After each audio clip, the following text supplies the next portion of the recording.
Hello, everyone, and welcome. My name is Brenda, and today I have chosen to talk about the ethical issues presented by the passing of Bill C-14 in Canada. Bill C-14 is referred to as Medical Assistance in Dying. The bill was passed on June 17th of 2016. Assisted suicide, also known as assisted dying, is suicide undertaken with the aid of a physician, also referred to as a physician-assisted suicide.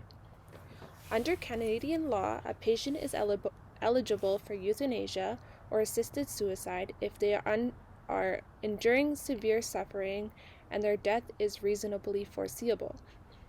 The most common reason people access physician-assisted suicide is terminal cancer. Physician-assisted suicide is not accessible or available to people with long-term disabilities, children or minors, those with mental illnesses, or those who have a curable condition. In most places, to qualify for legal assistance in death, individuals who seek a physician-assisted suicide must meet a strict criteria. This includes having a terminal illness, proving they are sound of mind, voluntarily and repeatedly expressing their wish to die, and waiting a 10-day waiting period. At any time, a client can back out or change their mind. However, there is no limit on how many times assisted suicide can be requested or accessed. We must ask ourselves, how does this ethical event change a person's morals?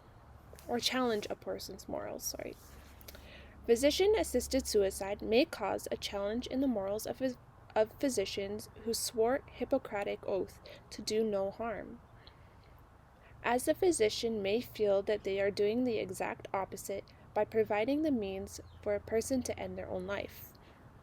Some physicians believe assisted suicide goes against medical ethos. Before assisted suicide became legal, it was considered an illegal act under the Criminal Code of Canada as a form of homicide. The act of assisted suicide might still challenge the morals of physicians and clients because it was so closely correlated with homicide in the past.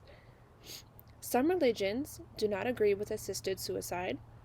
Depending on a physician's or a client's religious views, certain ethical dilemmas may arise pertaining to a person's religious morals. It is also true that ethical ideals of one religion might seem immoral to members of another.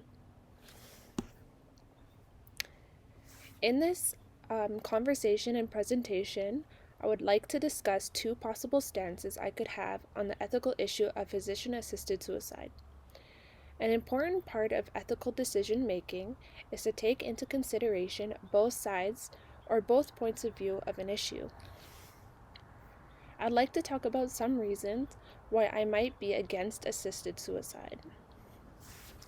In some states in the United States, such as Oregon and California, assisted suicide is covered by health insurance, while some life-saving treatments or treatments that might sustain a patient's life are not covered by health insurance.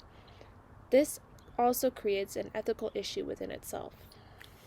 Also, assisted suicide laws typically appear to limit eligibility to terminally ill patients who are expected to die within 6 months, but it does not distinguish between persons who will die within 6 months with treatment and those who will die within 6 months without treatment.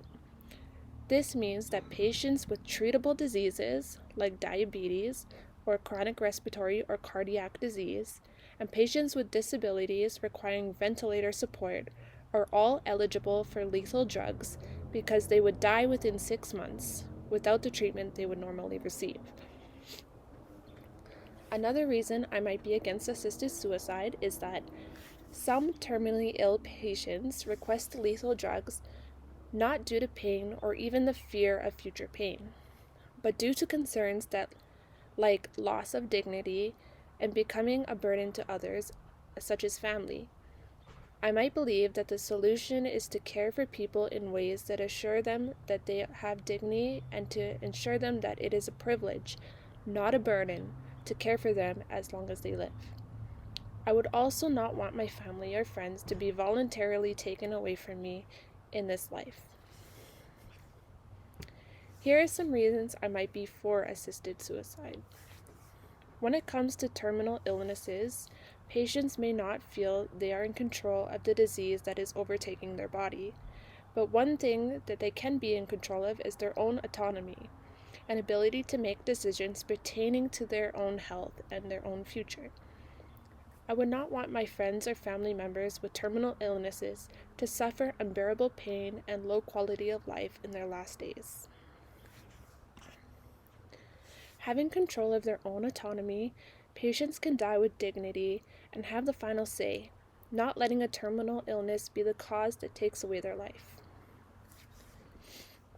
This research has not changed my view on this particular ethical issue, and I still hold my values dear. However, it has helped me to realize that ethical issues will arise in my career as a health administrative assistant, and that I will need to learn how to have an ethical attitude and practice tolerance. This research has also helped me to realize the importance of ethical thinking in regards to ethical issues. Before making a decision on an ethical issue, it is important to use ethical decision making to gather information on the ethical issue, examine what benefits or harm each course of action will have, make an educated decision on the matter, and then prepare educated responses for those who may oppose your opinion or your position. I have also learned that it is okay to have your own views on an ethical issue. However, it is important to not force your view on others, but practice tolerance and have respect for others' autonomy, beliefs, and opinions. Thank you for your time watching my video.